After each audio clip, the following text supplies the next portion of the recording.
Ipapatupad naman po ang no-balance billing policy sa 14 na pampublikong ospital sa lalawigan po ng Pangasinan, alinsunod sa direktiba ni Pangulong Ferdinand Marcos Jr.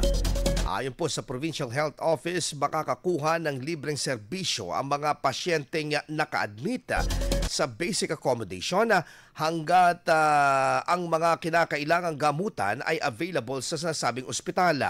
Makikinabang din dito ang mga hindi pa miyembro ng PhilHealth sa pamamagitan ng on-site enrollment habang nakakonfine. Binabantayan din ng Provincial Hospital Management Services Office ang maayos na pagpapatupad ng nasabing polisiya. Katuwang nito ang patuloy na pagsasaayos ng mga pasilidad at pagdaragdag ng medical equipment at pagpapalawak pa ng mga ospital upang higit na matugunan ang pangangailangan ng mga pasyente.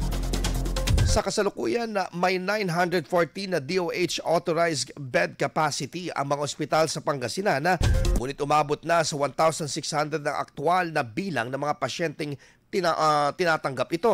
Target ng pamahalaang panlalawigan na makapagdagdag pa ng 200 hanggang sa 300 kama sa susunod na 3 taon. Samantala, pinapalakas din ang pondo at sistema ng procurement upang matiyak ang sapat na tuloy-tuloy na supply ng gamot at serbisyong medikal para sa mga Pangasinense.